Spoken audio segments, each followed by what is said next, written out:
जब अमेरिका ने दुनिया का पहला न्यूक्लियर बॉम्ब बनाया तो उसे लगा कि बस अब वो दुनिया का बादशाह है जिसे कोई छू भी नहीं सकता। लेकिन वो गलत था। उस एक धमाके ने दुनिया में एक खतरनाक रेस शुरू कर दी और आज दुनिया में 10 ऐसे कंट्रीज हैं जिनके पास न्यूक्लियर बॉम्ब बनाने का कोड है। कुछ कंट्रीज ने एक दूसरे की मदद की और कुछ ने चोरी किया, लेकिन सभी कंट्रीज ने जासूसों, धोखे और सीक्रेट डील्स का सहारा लिया। हम आज देखेंगे कि कैसे इन 10 मुल्कों ने एक दूसरे से मुकाबला करते हुए दुनिया की सबसे खतरनाक टेक्नोलॉजी बनाई, और हम उन कंट्रीज को भी देखेंगे जो ये टेक्नोलॉजी हासिल करने के बिल्कुल करीब पहुंच गए थे, और उन कंट्रीज को भी जिनका न्यूक्लियर वेपन बनाने की लिस्ट में अगला नंबर है। ये कहानी असल में जर्मनी में शुरू होती है 1938 में। ये वो वक्त था जब साइंटिस्ट्स ने पहली बार न्यूक्लियर फिशन डिस्कवर किया। उन्हें पता लगा कि एटम्स को तोड़कर वो चेन रिएक्शन के जरिए मैसिव एनर्जी रिलीज कर सकते हैं। इस डिस्कवरी ने पूरी साइंटिफिक कम्युनिटी को हिला कर रख दिया। अगले ही साल एल्बर्ट आइंस्टाइन ने अमेरिका को वार्निंग भेजी। उसने अमेरिकन गवर्नमेंट को बताया कि नाज़ीज इस नई साइंस को वेपनाइज कर सकते हैं।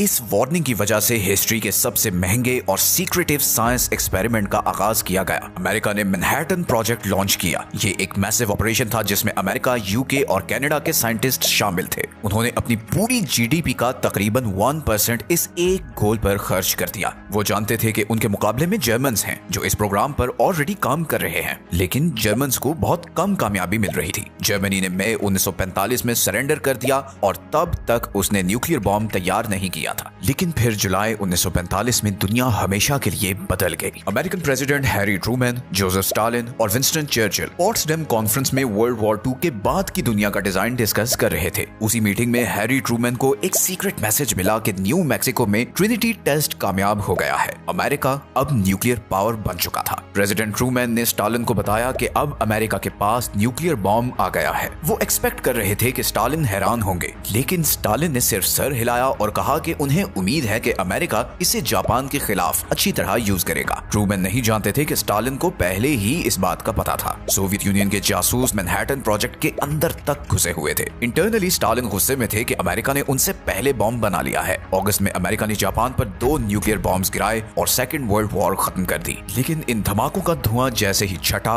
एक नई रेस शुरू हो चुकी थी। Soviet union nuclear club join करने वाला दूसरा मुल्क बन गया। उन्होंने अपनी रिसर्च 1941 में ही शुरू कर दी थी। वो तब ही अलर्ट हो गए थे जब उन्होंने नोटिस किया कि अमेरिकन और ब्रिटिश साइंटिस्ट्स ने अचानक न्यूक्लियर फिजिक्स पर पेपर्स पब्लिश करना बंद कर दिए हैं। उन्हें रियलाइज हो गया कि काम अब अंडरग्राउंड हो चुका है। जापान में तबाही देखने के बाद सोवियत प्रोग्राम ने फुल स्पीड पकड़ ली। उन्होंने अमेरिकन से बहुत ज्यादा डेटा चोरी किया था, लेकिन एक मसला था, वो बहुत शक्की थे। उन्हें डर था कि अमेरिकन डबल एजेंट्स उन्हें नुकसान पहुंचाने के लिए गलत डेटा फीड कर रहे होंगे। इसी वजह से उन्होंने चोरी शुदा डिजाइन पर पूरा भरोसा नहीं किया। उन्होंने जर्मन साइंटिस्ट्स को पकड़ा और उनके साथ ये सारी रिसर्च वेरीफाई की। वो उससे कई ज्यादा स्पीड से आगे बढ़े जितना वेस्ट एक्सपेक्ट कर रहा था। 1949 में सोवियत्स ने कजाकिस्तान में RDS-1 डेटोनेट किया और अमेरिकन मोनोपोली को खत्म कर दिया। इस कोल्ड वॉर में हथियारों की दौड़ अब ऑफिशियली शुरू हो चुकी थी। आप अज्यूम कर रहे होंगे कि तीसरा मुल्क शायद यूनाइटेड किंगडम होगा। आखिर ब्रिटिशर्स अमेरिकन के दोस्त थे। उन्होंने ट्यूब एलॉयज के नाम के प्रोजेक्ट में पहले ही काफी ग्राउंड वर्क किया हुआ था, पर क्विबेक एग्रीमेंट के मुताबिक उन्हें ये सारी रिसर्च अमेरिका को देनी पड़ी। इस एग्रीमेंट में लिखा था कि दोनों मुल्क आपस में टेक्नोलॉजी शेयर करेंगे, लेकिन 1946 में अमेरिका ने उस एग्रीमेंट को हवा में उड़ा दिया। उसने एक लॉ पास किया जिसने न्यूक्लियर इंफॉर्मेशन के एक्सचेंज को कट ऑफ कर दिया। वो न्यूक्लियर सीक्रेट्स को सिर्फ अपने तक रखना चाहते थे। ब्रिटेन शॉक्ड रह गया। उन्हें एहसास हुआ कि वर्ल्ड पावर रहने के लिए उन्हें खुद ही कुछ करना पड़ेगा।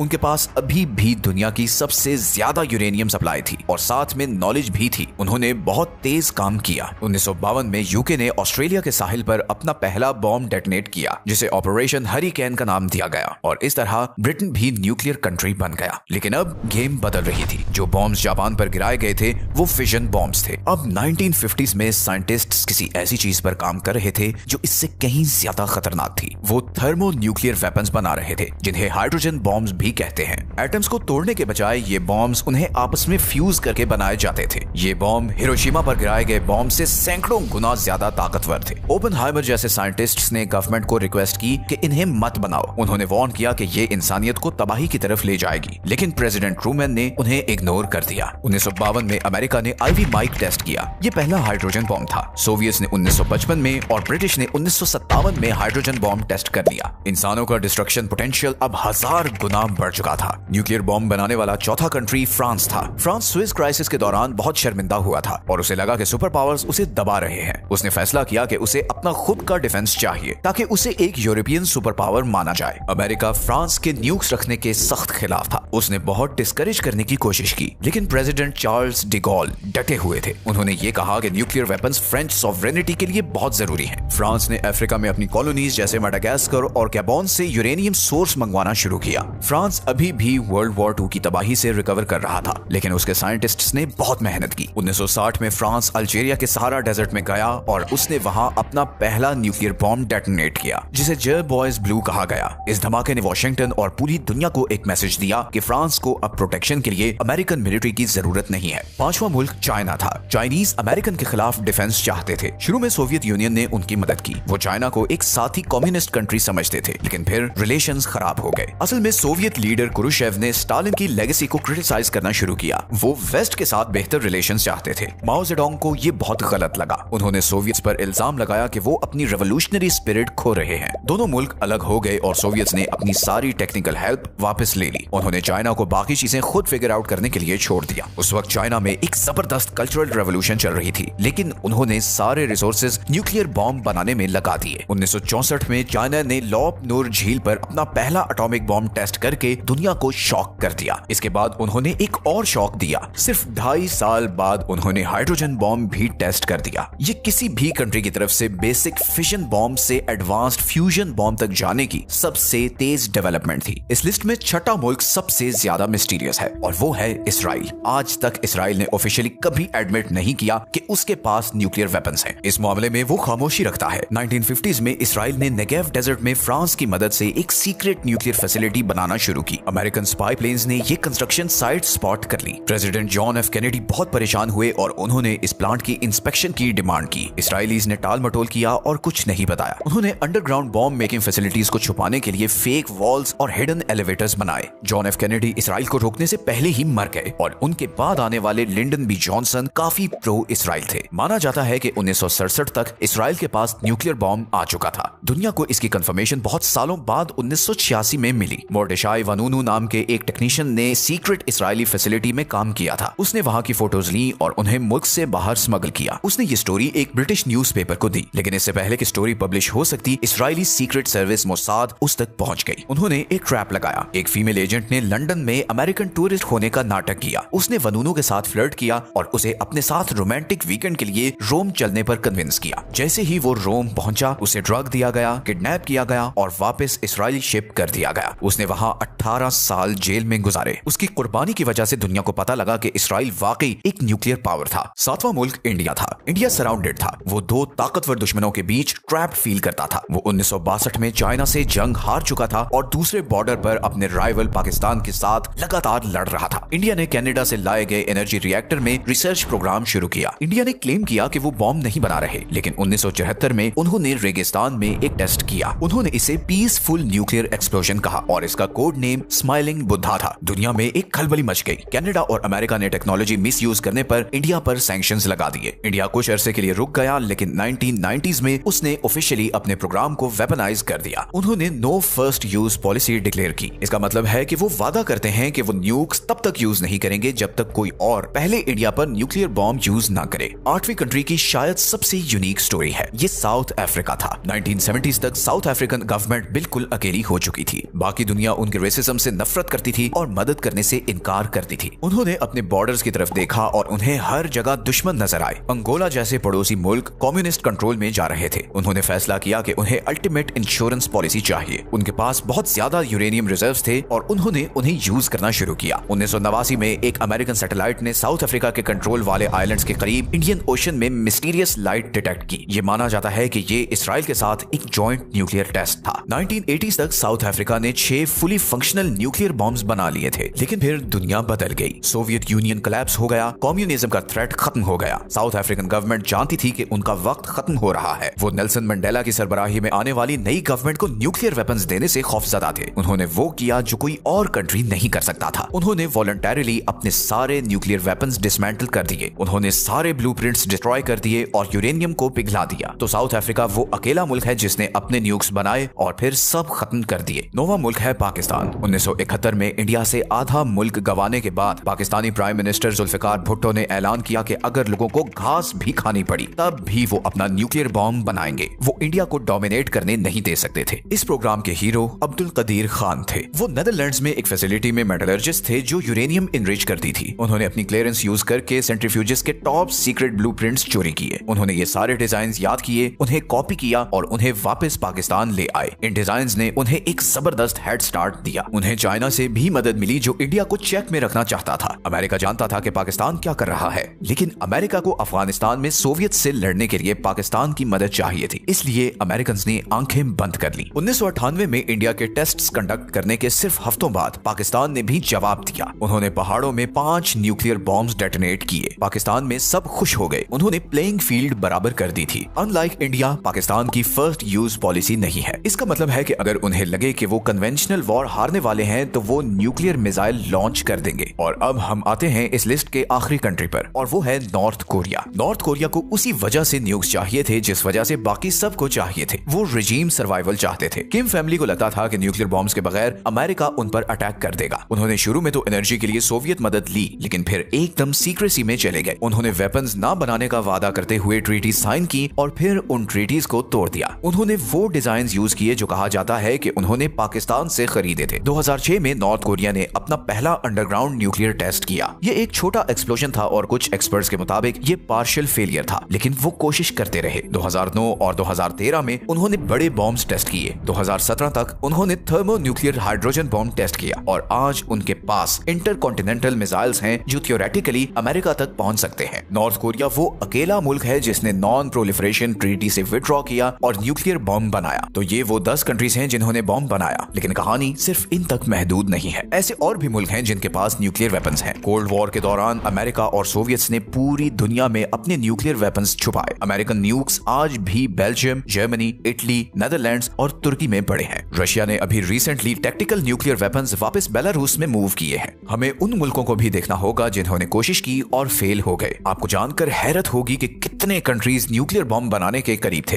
अर्जेंटीना और ब्राजील के पास मिलिट्री प्रोग्राम्स थे जो उन्होंने अबैंडन कर दिए। स्वीडन और स्विट्जरलैंड ने भी इस पर गौर किया था, लेकिन सबसे वोलेटाइल रीजन हमेशा से मिडिल ईस्ट रहा है। इराक के पास सद्दाम हुसैन के दौर में अपना न्यूक्लियर प्रोग्राम था। 1981 में इसराइल ने ऑपरेशन ओपरा लॉन्च किया और इराकी रिएक्टर पर एयर स्ट्राइक्स करके उसे तबाह कर दिया। 2007 में इसराइल ने यह दोबारा किया। उन्होंने सीरिया में एक सीक्रेट फैसिलिटी पर बॉम्ब गिराया जो नॉर्थ कोरिया की मदद से बनाई जा रही थी। इसराइल के लिए अब मसला ईरान है। ईरान सालों से यूरेनियम इनरिच कर रहा है। इसराइल और वेस्ट ने ईरान के न्यूक्लियर प्रोग्राम को टारगेट करके पीछे धकेल दिया है। एक और मुल्क है जिसे अक्सर नजरअंदाज किया जाता है और वो है जापान, जिसे एक्सपर्ट्स थ्रेशहोल्ड स्टेट कहते हैं। जापान के पास एडवांस्ड रॉकेट टेक्नोलॉजी और प्लूटोनियम के बड़े रिजर्व्स हैं। एक्सपर्ट्स मानते हैं कि अगर जापान चाहे तो वो महीनों में न्यूक्लियर वेपन्स बना सकता है। फिलहाल उनका पैसिफिस्ट कॉन्स्टिट्यूशन इसे रोकता है, लेकिन अगर एशिया में जियोपॉलिटिकल सिचुएशन बदलती है तो जापान कभी भी ट्रीटी तोड़ सकता है। और आखिर में हम उस चीज को नहीं भूल सकते जो समुद्रों की तह में है। ट्रीटीज और इंस्पेक्शन जमीन पर फोकस करती हैं, लेकिन न्यूक्लियर कंट्रीज की असल ताकत समुद्र की गहराई में है। America, Russia, UK, China, France और इंडिया सब न्यूक्लियर आर्म्ड सबमरीन्स ऑपरेट करते हैं। ये सबमरीन्स महीनों तक पानी के अंदर रह सकती हैं और इन्हें ट्रैक करना नामुमकिन है। ये इंश्योर करती हैं कि अगर मुल्क मैप से मिट भी जाए तो उनकी सबमरीन्स दुनिया में कहीं से भी रिटेलिएटरी स्ट्राइक्स लॉन्च कर सकती हैं। ये म्यूचुअली अश्योर्ड डिस्ट्रक्शन का कॉन्सेप्ट है। ये वही डेंजरस लॉजिक है जिसने 80 सालों से अमन कायम रखा हुआ है। ये टेक्नोलॉजी जो जर्मनी में एक लेबोरेटरी में शुरू हुई थी अब मैप के हर कोने में फैल चुकी है। हमने न्यूक्लियर क्लब को सिर्फ एक मेंबर से ग्रो होकर 10 तक जाते देखा है। ये टेक्नोलॉजी तो पुरानी है, लेकिन इसके ब्लूप्रिंट्स हर तरफ मौजूद हैं। अगले मुल्क को रोकने वाली वाहिद चीज पॉलिटिक्स है, साइंस नहीं। और अब सबसे खतरनाक सवाल ये है कि न्यूक्लियर बॉम्ब बनाने वाला वो 11वां कंट्री कौन होगा।